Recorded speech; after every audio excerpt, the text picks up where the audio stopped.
Please subscribe, share and comment and support us. Tarasuba Pandu Nungalamdai ichik hulakpada hainakiba matung ina luchinglakpa yamba atay yambasing sanaha tumin chatnabagi sem sanarakle. Seraksida yamba luchingbaga sanahaga makhoi ani mangol lomda lakle. Yamba na hawdolai. Yamba kok thanta hojik yoraklagani. Aikoina lepnakiba chapchana pangthokpiru. Aihak amata kaujade soidana pangthokjarugani. Yamba hek yobaga yamba luchingbada yamba singda khurumjarai tambiyu. Wabi khiba punamak adugi lamana amuk singba ngamlaroi tawbani. Aikoigi ithawni madugi karisu khanbiruganu. Yambagi wa ai soidana tamjarugani. Aina nungaitaba haibabu yambaga angangshiga asoi angam yaudana hankre haibasi ai khangloi dawre. Adubu nupa macha ame mapa mamagi nakta yauragani thajare. Aduga yambadi mitna singdaba yade. Makhoiga hakthengna danaba karigumba thengnadaba yadragana nanthoknaba upai yengba tangai phadabani ko. Yumbu yambaga kok thantaka anina madugidamak angamba mateng pangani. Ai bap tajare aduga yamba matangdi chadre hangningba amatang lei hanglaroi khanjarambani. Karino takpiyu yamba hoigi luchingbagi maramdadi mak kanano karamba misakno aihak othokna khangningkhre. Yambadu sanahalda munna yenglai tab he khumlakte. Maithong laisinna ui hairai khangningpham thoi adubu masidi haidopa yade aduga munna su khangde hangbasu yadaba wafameni. Adubu yambadi kanasu natte hanglabanina asi phawbadi takchage mahak maitrabak asigi achamba macha amani. Mahak mapi mapa oibasingi kalam chawba minungsi khangdaba miga sathina khenahaliba tawpham khangtraba naharol singna noma gi lekha taragliba ubadagi aikoigi iraktilakpani asitani. Aibu ngakpigani aihak lale. Makha amuk tadana makhoi ani sangtaplomda amuk lakle. Amir su mikap thoklamne. Makhoibu ubada amirna hangi chalasira chacha. Aikoibu thindokwa mi lakhigani yambaduna hai.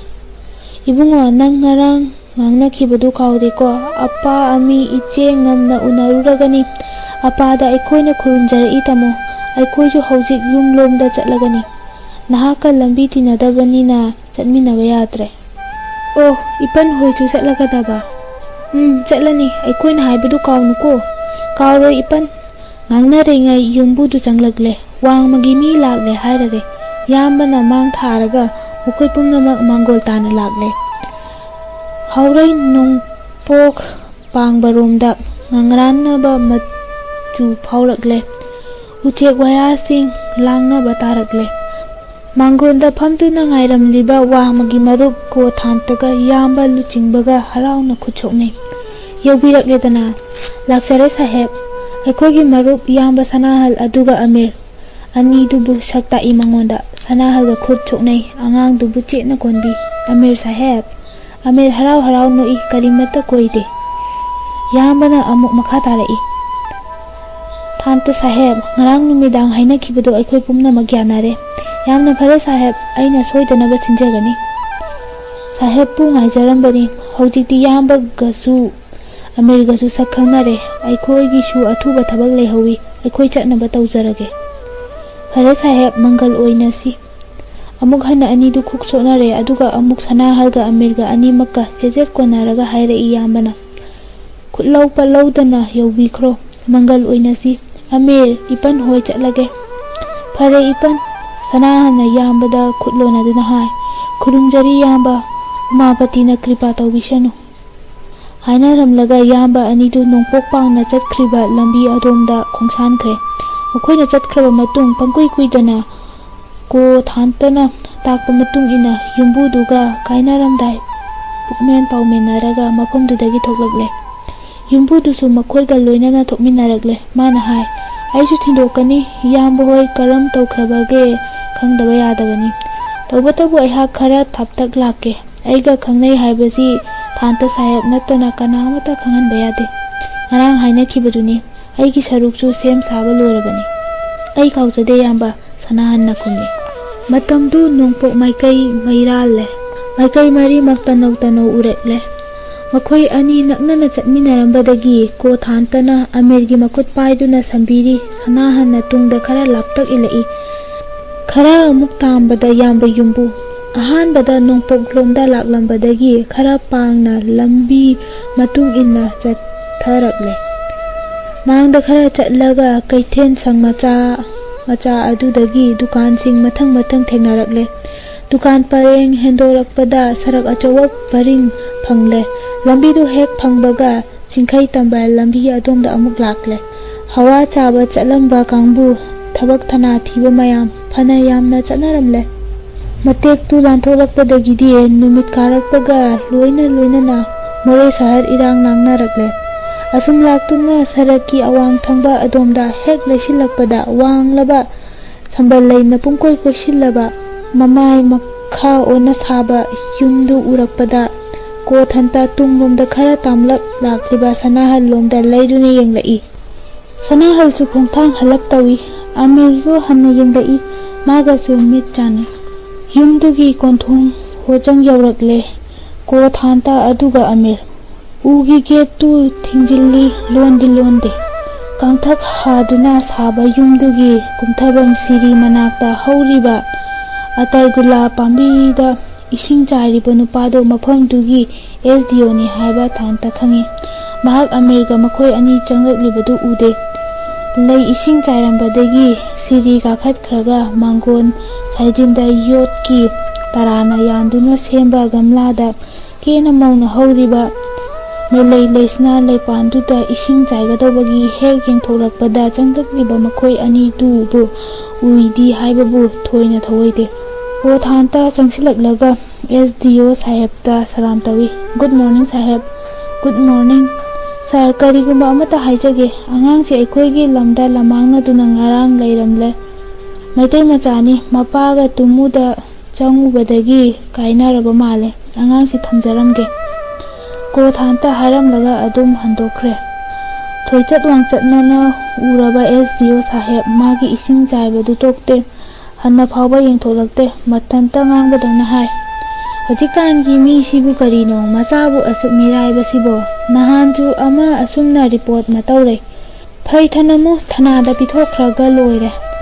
Ising chaibadu loiraga leidugi leipanda akangba mana ama yauribadu thadaktuna lauthoi aduga nupadubu ningsinglakpadawna yengtholai angangduda hanglai. Nanglaiba naming kari kawi Amir. Ha Amir haiba pangan machara nangbo. Nahoi bajigi mingdi Meherali. Ha Meherali chingthau pokpigi. Khumlakpadu taram phatringaida konthong lomda yengtholai. Konthongda lepliba nupaduda laurai. Hai nupa hojik sida thokibadu kadongda chatkhie. Leplibadu Sanahanni. Hangna tholai SDO. Magi tungdara nupa macha Amir. Sanahanna uhode khumi. Mangonda leihoba angangdu amuk ningsinglakpagum SDO mamai kanglei tholai. Magi manak maktada angangdu leplamba hek ubada angangdugi makhujeng tappairaga ipingpingna chingduna pui yumlomda. Kadaida thoraklibano law. Amir kiboy khangboy khanglaw rai. Sanahal chatlage haiduna mamai leithoklamlabani. Amirna lawbaga chungbaga tawribadu urakpada makhong thangba ngamdre. Tawfam khangdana leple. Amir namabu makut paiduna chinglibadudagi nanthoknaba phrang chongli. Chacha nang chatkinu ai ki chatkinu. SDO mathanta honaba ngamlaktraduna kaurai magi pion. Hai Abdul sidamukta launa he athubani chelau. Abdul imungnagi chenthoraklaga dari mathaktagi chongtharai. Sanahal tawribadu ubada chatsi kadai chatkanu si kadai leplingai Amir SDO na pharambadagi nantholaktuna Mangol lomda chelakpadu ubada mahak chatpa ngamdre. Kari haina khi pungkaw kawkre. Chatkibagi mahutta gate manu nanchilakle. Chelakliba Amir bu okpige haibagum chenchilakle. Amir na masa pumba cheng khaibagum tanik machinda khonjeng thokta makai. Chacha chelasi aibu phadawre haina lawbadu tarakpada Sanahal angangdubu phage tanarakliba SDO gi mangda lenghaidraba chingum letnare. Abdul chansilakuna Sanahalbu inthoi. SDO na Amirbu makutlakuna chinglubada Sanahalna yalap tauna iroinana lakpana SDO gi yumdu yoksilakle. Sanahalna themi Amirbu. Amir karisu tawroi kapkanu. SDO sahebni nangbu phage tawba natte yumda thinbigadawribani. Amir masa pumba thak i humang lairikna magi chachada chena koli. Machinda chacha aibu thadokanu haina nusa thabet lauri. Inna makhoi mari magondari kakhallaktuna imung yaurakle. Noi chawraba SDO nusa thabet lairamba choki amada Amirgi khujeng paina phamtharai aduga hanglai Sanahalda. Angakte Meherali Saheki machani aduga nangna kana. Sanahal khumba nanghode Amirna marak thatna khumlai aigi chachani. Nangonda nate aina hanglibasi angangsiga kamdawna khamnari khumune nupa nangbo. Ahal lamanga khangnajabani ichagumbani. Asai angangsi purakpa nupadugadi khangnarinina haraga karemnana noi SDO na amuk kitnamduna hangjilai. Naka maga tanaraga angangsi phaba natrada khanganidana. Karino takpirudubo. Karino haibadi karino. Abdul thonglon silu tombadu ko mapanda leplaga.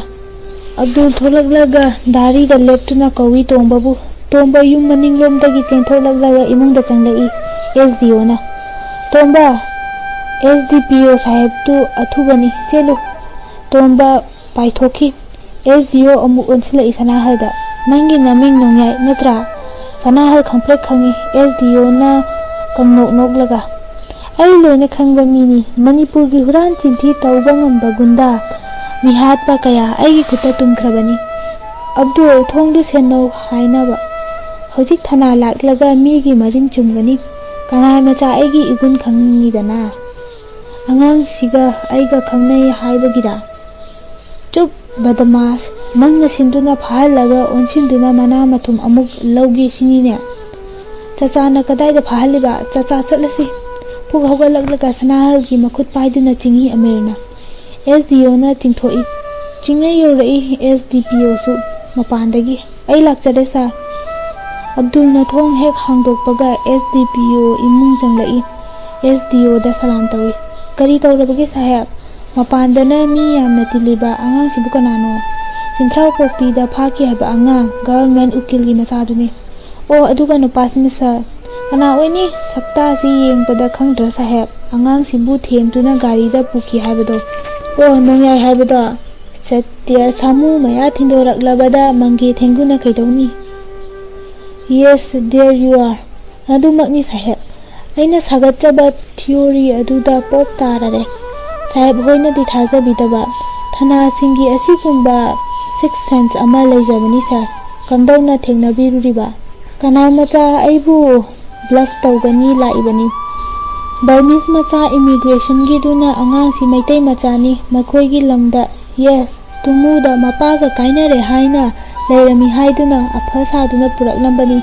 Ma chenkre nupasina sinba mali. Mana mana loba yagadra haibagi kabu yengduna angangsida moithem tawo oirini. Aigi thongkanda ma lumduna lairami.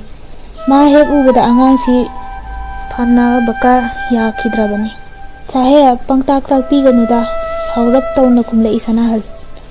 You stupid! Saheb ki chingthak maktada laurai SDPO na mamit animak ururu laiduna. Sanahal gi khudang ta pairaga hogalai. Sir, nupasi ai pujakhrage lokapta aduga amuk lakchage. Phare saheb. Sanahal gi khujeng paiduna imungdagi khong hek thangdoklakpada ami chansilaktuna magi chacha gi makhut pai. Ai su chatke chacha. SDO hogalaktuna Amirbu makhut paiduna chingsinge lakne. Amirna mabu phariba SDO gi makhutta kanthatli. Ai chacha ga chatke. Hai huran banine ma do. Chacha buran ba. Amirna sirage makai chongbaduda phaba ngamdraduna makhoi animak Mangol yaurakle. Mangol-dagi dari makha. Sanahal tawribadu ubada chatlambadagi lepi hairai. Saheb ai huran banate angangdu phabinu aiga loina jakhige.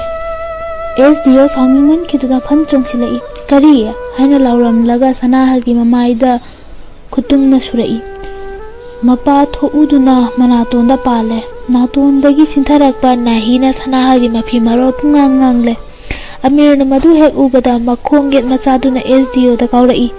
Mahakna angangdubu makha chikna yenglaga onchilibadu ubada Sanahal magi makut pairiba SDPO gi makutu kanthatlamlaga SDO gi mamang maktada chongsilagle mabu singnarage haibagi matani. SDO na magi pion Abdulbu khangkau kaurai. Piku kharagi manugda khangawdana thokiba thaudok mataduda SDPO su pungau ngaure. Abdul Sudari mathakdagi phan chotharaklaga Sanahalga mayok gyanare anima khut thoknaragle. SDPO su chongsilaktuna Sanahalda kaubaga thinbaga mata ama taure. Thaudodu ubada ame phring chongna kaplaurakle. Thongal wangbada mi amum animina sumyenglambadagi phingau phawbagum tinkhre. Angangduna kaplauba mi amada makhoi ahum mari changduna phubaduga ubada yenglamba miyamdu launarai. Karigi angang phuri karigi mi phuri asum laurambadagi hatlo tupu haina bayaurai. Haina batanatana miyamdu gate ki thongdo hangdoklaklaga wawa phuzilakle. SDO ga Abdul ga anina miyamdu ubada angangdubu imungda chingsinkre. Miyamduna yumdugi thongnauda chektum nungdum thajilakle. Sanahalsu Amirna imungda kaplaubadu tabada maga mayok naramba SDPO bu thadoklamlaga yum adomda chensilakle. Thong thinduna Amir haina kaurakle. Lamhangda tarak lehoba SDPO saugatlaba miyamdugi tainapam oire. Mayamduna tharakpa nungdum amana magi makokta palabada makok paiduna imung adomda chensilakpada makok ngauduna uprakna natusille. Miyamdunai tongsilaktuna kaubaga netpaga SDPO du gyan mangduna tuthakre. Tanja thimaktada jawan sin tongba jeep gari anikak mafamduda thausilakle. Tauramliba thaudodu ubada jeeptagi kumlam kumphatringaida jawan sing aduna nongmai round ani ahum kablai. Kanagi hukumna khangde. Miyamda wawa kainarai. Inspector na SDPO gi phibamdu ubada jawan kharaga chensilaktuna jeep gari amada thangatnaba hotnari. Asumna langnaringai chairaksida kainaragliba miyamdugi marakta makhoi ama ani narondagi chensilaktuna Sanahalbu chingthoktuna pukre. SDPO bu garida haptuna jawan kharaga loinana pukraba matung makhoi khara gate ki wangbada yengnaribadu natana ayambadi chatnakhre. Miyam kainakraba matungda SDO imungdagi tholagle. Inspector bu ubada hanglai. Inspector saheb culprit huranbadu phahodrabara mungyai kobani. Sir aikhodi khangudre asaina takpirabadi angang phabaduni mani SDPO da assault tawkhibadu mangdegana SDPO di shadi yamna thina sogle hospital da puhankhre sa. Imungduda Amirna magi chachabu konduna kaplauri. Gate ki wangmaromda tanarakpada kainakraba miyamdu amuk punchinnarakpagum amumum anini hengalakle. Madu urakpada Inspector jawan singga loinana gate lomda para thoklakle. Miyamdu amumum anini kainakre. Inspector SDO ga loinana banglo manungda changlakle. Makhoibu ubada Amir phu haugalai. Kapna hanglai. Chacha kadai chatkre. Huranbado chenkre. Huranbani haidra ina. Amir SDO du munna yengi mamita ira cheli. Makha chingna harai. Chacha bu huranba nangni huranbadi karigino aibu phariba. SDO angawbadauna angangdu tamna phujilai. Inspector na khami. Sir, gan yaudriba angangni. Mapanda gari lakpa taraduna Inspector na Amir da harai. Ibungo lau chachi chachagi manakta. Amir harau Inspector gi tung induna tholagle. SDO na chingba mayamdusu mahai thoknarakle.